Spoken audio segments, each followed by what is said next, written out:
السلام عليكم، لاباس عليكم؟ كل شيء بخير. كنتمنى تكونوا كاملين على خير وبخير. في هذا الفيديو غنقدم لكم ان شاء الله كيكه بالحامض والقرقاع، كتجي جد رائعه ولذيذه وسهله في التحضير. ننتقل الان الى المقادير.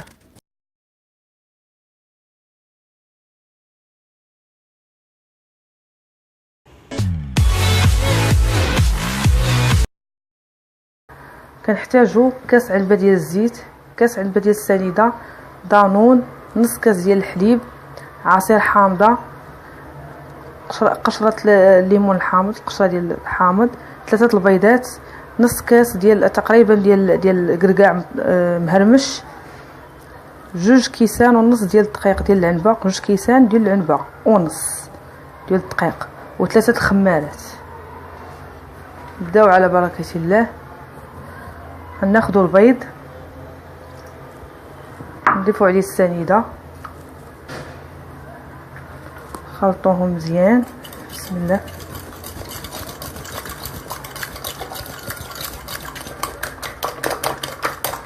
قلبوهم مزيان.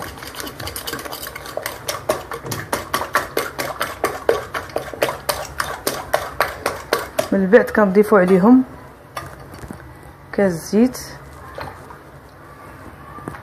نص كاس ديال الحليب، عصير حامضه، المقادير كاع اللي بقات تقريبا، قشره ديال الحامضه او ليمونه، دانون طبيعي،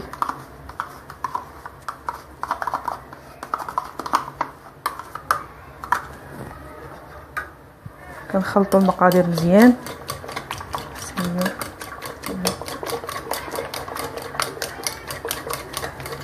كتجي كيكه رائعه، غتعجبكم الا جربتوها، غتعجبكم.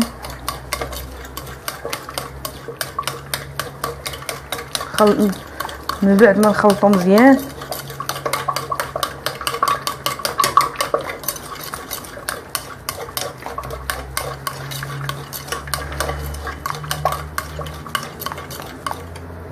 كنضيفو عليها القرقاع مهرمش، تقريبا نص كاس ديال اتاي.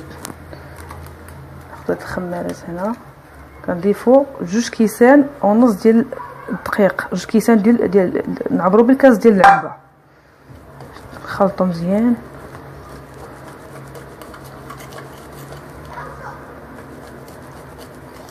خمارات ديال الحلوى كيبقاو هما الاخرين.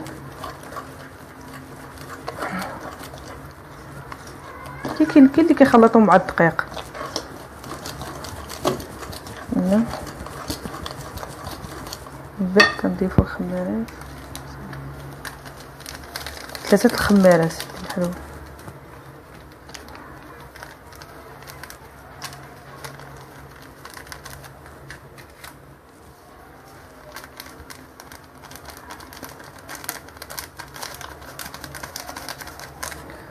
كنخلطوا جميع المقادير مزيان حتى تمتزج كلها.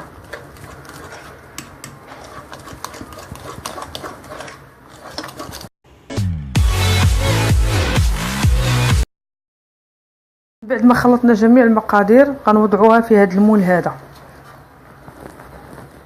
بسم الله.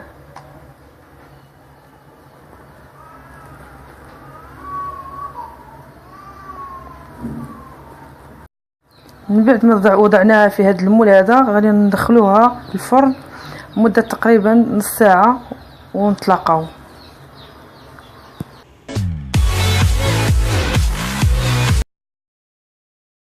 من بعد ما خرجناها الكيكه ديالنا من الفرن، دهناها بقليل من العسل وزيناها بالقرقاع المهرمش، كتجي جد ممتازه ورائعه وبالصحه والراحه.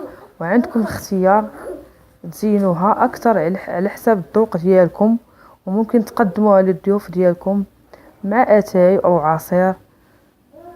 راها كتجي رائعه وجد ممتازه وبالصحه والراحه. ما تنساوش الى عجبكم الفيديو ديالي تبارطاجيوه مع الاصدقاء ديالكم وديروا جيم. وشكرا.